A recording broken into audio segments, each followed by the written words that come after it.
Hello students, welcome back to CBC topper.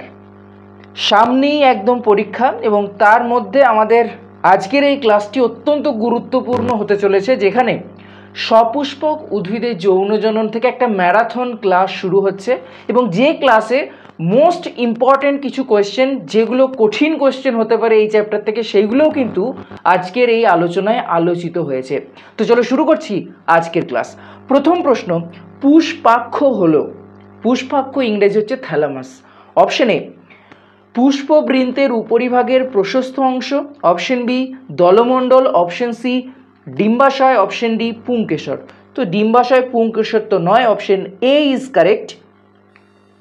পুষ্পবৃন্তের উপরিভাগের প্রশস্ত অংশকে বলা হয় অর্থাৎ ফুলের যে অংশের উপর দলমণ্ডলগুলো সজ্জিত থাকে সেটাই হচ্ছে পুষ্পাক্ষ। চলে আসি পরের প্রশ্নে। 2 নম্বর প্রশ্ন, নিম্নলিখিত কোনটি স্ত্রী জনন তন্ত্রের অংশ? অপশন এ পরাগধানী, অপশন বি পরাগরেণু, option C microspore, option D ভ্রূণস্থলী। দেখো, পরাগরেণু, পরাগধানী, মাইক্রোস্পোর সমস্তটাই হচ্ছে পুং জননতন্ত্রের অংশ, সেই জন্য অপশন ডি ইজ কারেক্ট, ভ্রূণস্থলী। 3 নম্বর প্রশ্ন, নিম্নলিখিত কোন কোষের বিভাজনের ফলে সপুষ্পক উদ্ভিদের পুং গ্যামেট উৎপন্ন হয়? তো পুং গ্যামেট উৎপন্ন হয় কোন কোষের বিভাজনের ফলে? অপশন এ অঙ্গজ কোষ, অপশন বি জেনারেটিভ কোষ, option C microspore, option D পুং রেণু মাতৃকোষ। তো পুং গ্যামেট উৎপন্ন হয়, option B is correct, generative কোষের ডিভিশনের ফলেই কিন্তু পুং গ্যামেট উৎপন্ন হয়। পরবর্তী প্রশ্ন, কোনটি ডিপ্লয়েড কোষ? ডিপ্লয়েড মানে টুয়েন। অপশন এ ডিম্বকোষ, option B microspore, option C definitive nucleus, option D শস্য নিউক্লিয়াস। তো ডিম্বকোষ মানেই সেটা হচ্ছে হ্যাপ্লয়েড, মাইক্রোস্পোর মানে হচ্ছে পুং গ্যামেট, সেটাও হ্যাপ্লয়েড, ডেফিনেটিভ নিউক্লিয়াসের বাংলা হচ্ছে নির্ণীত নিউক্লিয়াস, যেটা দুটো মেরু নিউক্লিয়াসের সংযোগের ফলে সৃষ্টি হয়। আর মেরু নিউক্লিয়াস দুটি হচ্ছে হ্যাপ্লয়েড, সেই জন্য দুটি মেরু নিউক্লিয়াস, সেই জন্য এটি হচ্ছে diploid. Option C is correct. অন্যদিকে শস্য নিউক্লিয়াস তো আমরা জানি 3n হয়। পরের প্রশ্ন, সস্যল বীজের ক্ষেত্রে কোথায় খাদ্য সঞ্চিত থাকে? সস্যল বীজ, অপশন এ শস্য, অপশন বি বীজত্বক, অপশন সি ভ্রূণমুকুল, অপশন ডি বীজপত্র। তো সস্যল বীজের ক্ষেত্রে অপশন এ ইজ কারেক্ট, শস্যের মধ্যে কিন্তু খাদ্য সঞ্চিত রাখে। অন্যদিকে যারা অসস্যল বীজ, তারা বীজপত্রের মধ্যেই কিন্তু খাদ্যকে সঞ্চয় করে রাখে। তোমরা কমেন্ট সেকশনে কমেন্ট করে জানাও একটি অসস্যল বীজ, তোমাদের খুবই পরিচিত এমন একটি অসস্যল বীজের উদাহরণ তোমরা কমেন্ট করে জানাও। পরের প্রশ্নে আসি। 6 নম্বর প্রশ্ন, দ্বিনিষেক কোন উদ্ভিদে দেখা যায়? অপশন এ মটর, অপশন বি রেরি, অপশন সি ছোলা, অপশন ডি সরিষা।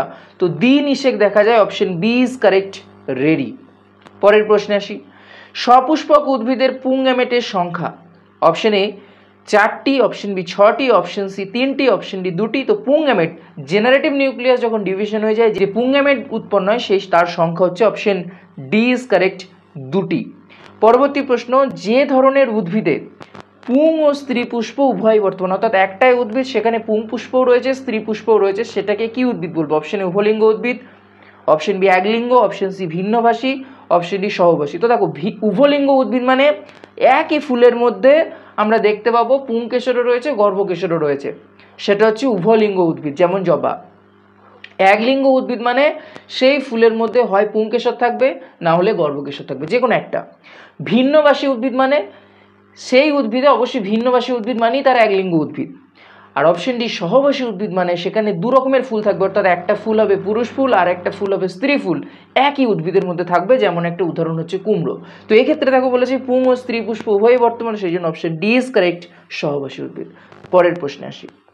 9 নম্বর প্রশ্ন, নিম্নলিখিত কোন স্থানে পরাগদণ্ড গঠিত হয়?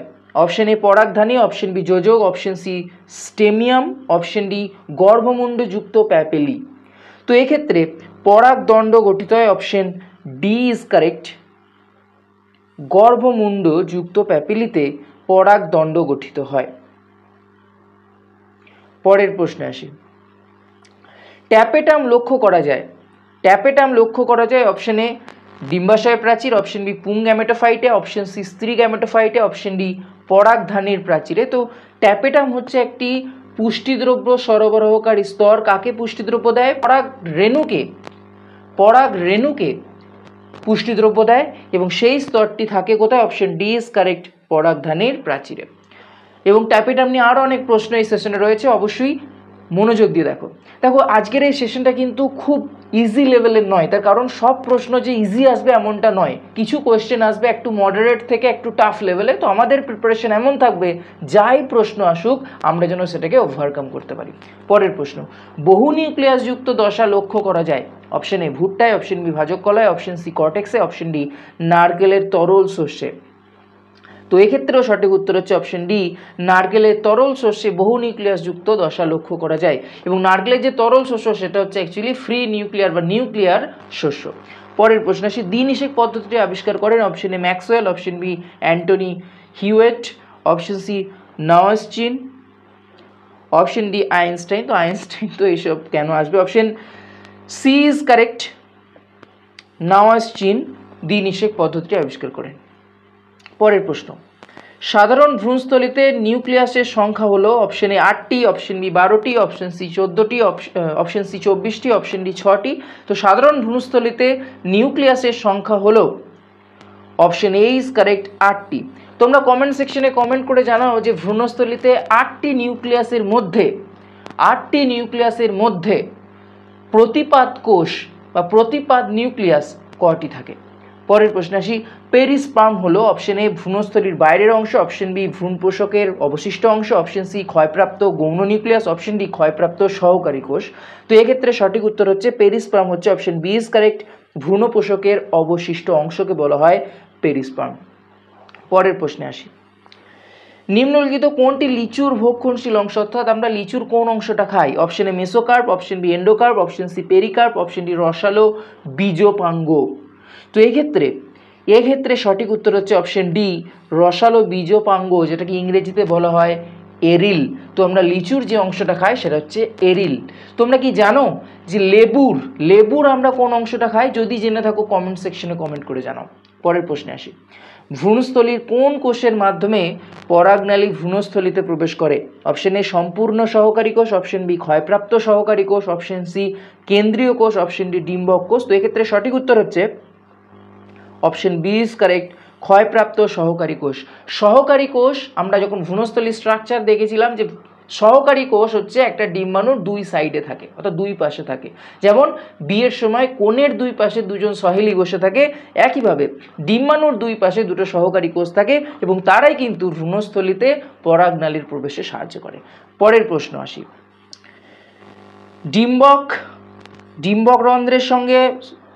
রন্ধ্রের সঙ্গে লম্বভাবে যুক্ত থাকে কিন্তু উভয়ে একই সরলরেখায় অবস্থিত এই ধরনের ডিম্বক। না আমরা বিভিন্ন রকমের ডিম্বক পাই বা ওভিউল পাই, যেমন অ্যানাট্রোপাস, যেমন অর্থোট্রোপাস, যেমন অ্যামফিট্রোপাস। এখানে বলছে যে কীরকম আছে ডিম্বকটা। ধরো এটা হচ্ছে ডিম্বকটা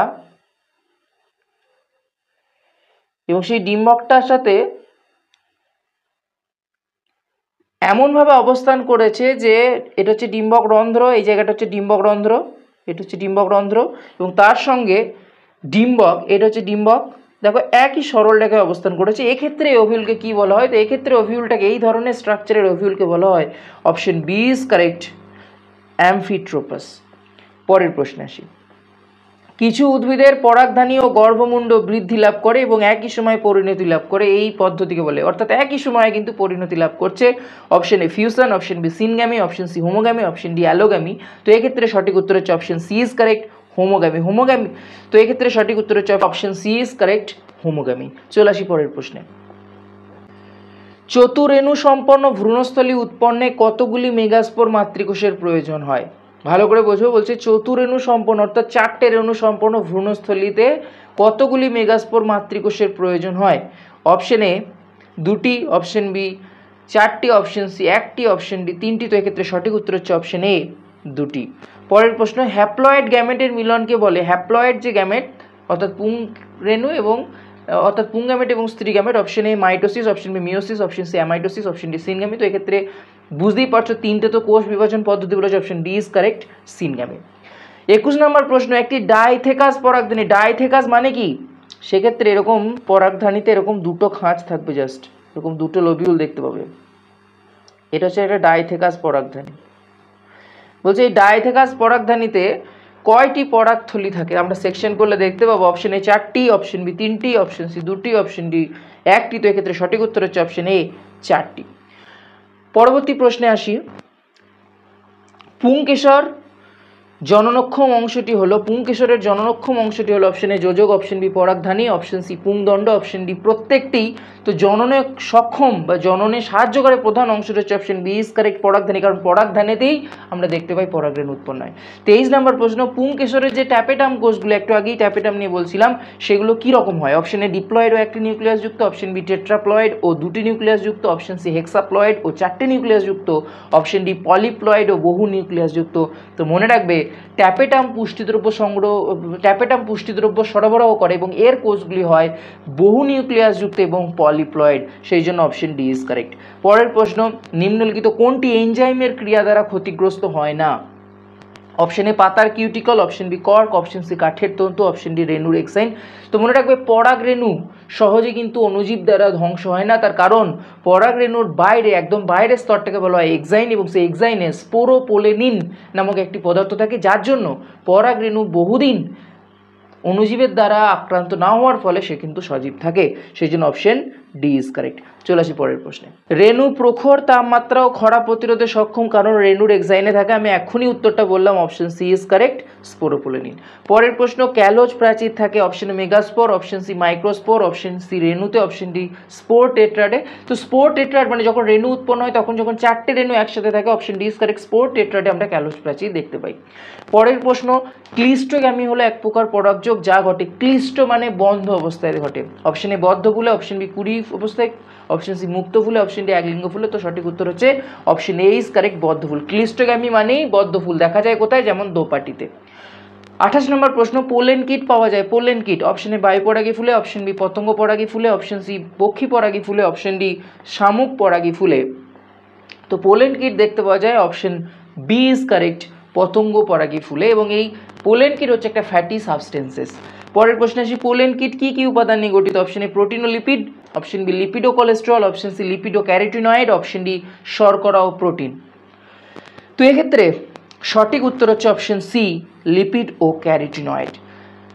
30 নম্বর প্রশ্ন, ট্যাপেটাম দেখা যায় স্ত্রী গ্যামেটোফাইটে, অপশন বি পুং গ্যামেটোফাইটে, অপশন সি পরাগধানীর প্রাচীরে, অপশন ডি ডিম্বাশয়ের প্রাচীরে। তো এক্ষেত্রে সঠিক উত্তর হচ্ছে অপশন সি পরাগধানীর প্রাচীরে। এবার আমি তোমাদের কিছু পার্টিকুলার কিছু কথা বলছি, দেখো ভালো করে বোঝো। অনেকের প্রশ্ন আসে যে ইতর পরাগযোগ আর স্বপরাগযোগের মধ্যে ডিফারেন্স কি, ভালো করে বোঝো তো এই জায়গাটা। দেখো ইতর পরাগযোগ মানে, ধরো এটা একটা উদ্ভিদ, এটাতে একটা ফুল, আর অপর একটা উদ্ভিদ, এটা একটা ফুল, অপর একটা উদ্ভিদে যখন একটা উদ্ভিদের ফুলের পরাগরেণু অন্য উদ্ভিদের ফুলের গর্ভমুণ্ডে গিয়ে পরাগযোগ ঘটাবে, সেটা হচ্ছে ইতর পরাগযোগ। ইতর পরাগযোগ মানে একটা উদ্ভিদের ফুলের পরাগরেণু সে একই প্রজাতির ভিন্ন কোনো উদ্ভিদের গর্ভমুণ্ডে গিয়ে পরাগযোগ ঘটবে, সেটা হচ্ছে ইতর পরাগযোগ, বা এটাকে বলা হয় ক্রস পলিনেশন, বা এটাকে বলা হয় অ্যালোগ্যামি, বা এটারই আর একটা নাম আছে জেনোগ্যামি। ঠিক আছে, দুটো ভিন্ন উদ্ভিদের মধ্যে পরাগযোগ একই প্রজাতির, যেমন একটা বেগুন গাছের সাথে অন্য একটা বেগুন গাছের পরাগযোগ, এটা হচ্ছে ইতর পরাগযোগ বা অ্যালোগ্যামি বা জেনোগ্যামি। এখন স্বপরাগযোগটা দেখা যাক। স্বপরাগযোগ মানে হচ্ছে, ধরো এটা হচ্ছে একটা উদ্ভিদের একটা ফুল, সেই ফুলটা যদি উভলিঙ্গ হয়, উভলিঙ্গ ফুল মানে সেখানে পুংকেশরে রয়েছে, গর্ভকেশরে রয়েছে, তাহলে সেই ফুলের পরাগরেণু সেই ফুলেরই গর্ভমুণ্ডে পতিত হয়ে যদি পরাগযোগ ঘটে, তখন সেটাকে আমরা বলবো স্বপরাগযোগ। যেমন আমরা উদাহরণ হিসেবে দেখতে পারি ধান, যেমন উদাহরণ হিসেবে দেখতে পারি জবা, তখন সেটাকে বলা হয় অটোগ্যামি। তাহলে স্বপরাগযোগেরই আরেকটা নাম কি বললাম? অটোগ্যামি। কিন্তু স্বপরাগযোগের আরেকটা স্পেশাল টাইপ আছে অটোগ্যামি, তার মানে একই ফুল, সে একই ফুলের মধ্যে পরাগযোগ। এবং এই স্বপরাগযোগের আরেকটা টাইপস আছে, সেটা হচ্ছে খুব প্রশ্ন দেয় সেটা থেকে, সেটা হচ্ছে ধর এবার একই উদ্ভিদের দুটো ভিন্ন ফুলের মধ্যে যদি পরাগযোগ হয়, উদ্ভিদটা কিন্তু একই, তখন সেই পরাগযোগটাকে বলা হয় গেইটোনোগ্যামি। এটা কিন্তু একটা স্বপরাগযোগেরই ভাগ। একই উদ্ভিদের দুটো ভিন্ন ফুলের মধ্যে পরাগযোগকে কি বলে? উত্তর হবে গেইটোনোগ্যামি। একই উদ্ভিদের একই ফুলের মধ্যে পরাগযোগ, সেটাকে বলা হয় স্বপরাগযোগ বা অটোগ্যামি। স্বপরাগযোগের একটা স্পেশাল টাইপ হচ্ছে গেইটোনোগ্যামি। বোঝা গেল? এই জায়গাটা কিন্তু ক্লিয়ার রাখতে হবে। তো আজকের ক্লাস এত দূর অবধি থাক, পরের কোয়েশ্চেন নিয়ে আরও পরবর্তী ক্লাসে আলোচনা করব। তো দেখা হচ্ছে পরের ক্লাসে।